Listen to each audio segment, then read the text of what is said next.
Fair Use. Daily Reflections. This is a book of reflections by AA members for AA members. August 17th. Righting the Harm. In many instances, we shall find that though the harm done others has not been great, the emotional harm we have done ourselves has. 12 Steps and 12 Traditions, page 79. Have you ever thought that the harm you did a business associate or perhaps a family member was so slight that it really didn't deserve an apology because they probably wouldn't remember it anyway? If that person and the wrong done to him keeps coming to mind time and again, causing an uneasy or perhaps guilty feeling, then I put that person's name at the top of my amends list and become willing to make a sincere apology, knowing I will feel calm and relaxed about that person once this very important part of my recovery is accomplished. Courage to Change One Day at a Time in Al-Anon, August 17th. Some of us believe that most defects of character are merely traits that we no longer need. Many of us develop clever methods of surviving in an alcoholic situation, such as denial or secrecy. But once we have the support of the Al-Anon program, we may find that our old methods do more harm than good. What once allowed us to function in a nearly impossible situation is now an obstacle to further growth. An asset has become a deficit. Others define defects of character as assets that have lost proportion. For example, a genuine desire to help a loved one can be exaggerated into a desperate need to fix another person. From this perspective, we aren't facing the daunting task of rooting out every shred of the defect. We are only turning it over to our higher power so that it can be brought into balance or dropped because it no longer serving our needs. Today's reminder. Instead of condemning myself when I become aware of a defect of character, I can acknowledge my growth. I've recognized that a characteristic that once allowed me to survive is no longer necessary, or that an asset that has lost its proportion makes my life unmanageable. Instead of proving sickness, this shows a willingness to face reality and a readiness to choose health. There is a quote from In All Our Affairs. Sometimes we must accept ourselves, defects and all, before those defects are removed. Just for today, Daily Meditations for Recovering Addicts, August 17th. Tell the truth. A symptom of our disease is alienation, and honest sharing will free us to recovery. Basic text, page 83. Truth connects us to life while fear, isolation, and dishonesty alienate us from it.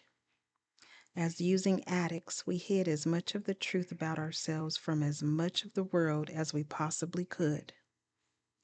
Our fear kept us from opening ourselves up to those around us, providing protection against what others might do if we appeared vulnerable. But our fear also kept us from connecting with our world. We lived like an alien being on our own planet, always alone and getting lonelier by the minute. The 12 Steps and the Fellowship of Recovering Addicts give people like us a place where we can feel safe, telling the truth about ourselves. We are able to honestly admit our frustrating, humbling powerlessness over addiction because we meet many others who've been in the same situation. We're safe among them, and we keep on telling more of the truth about ourselves as we continue to work the steps. The more we do, the more truly connected we feel to the world around us.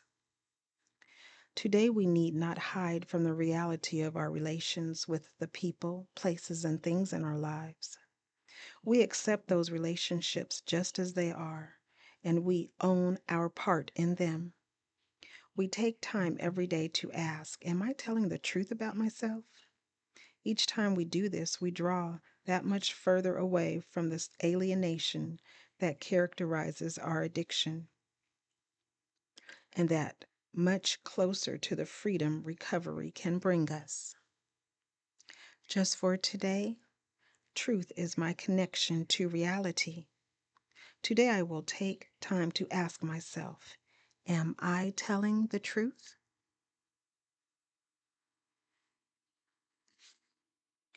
Today, Emotions Anonymous, August 17th. Reflection for today. Most of us expended a great deal of energy trying to be perfect. Of course, we failed. The more we tried to be perfect, the more aware we became of our weaknesses and our faults. Interestingly enough, we were created both human and divine. We have the capacity of acting both as angel or beast. The more we are able to accept our weaknesses as well as our strengths, the more peaceful we will become. The program continues to give us a direction in gaining a greater and greater level of self-acceptance. Meditation for today. May I never lose track of the fact that I am both angel and beast. Today I will remember, when I fall short, I will not judge myself. I will accept myself as the human being I was meant to be.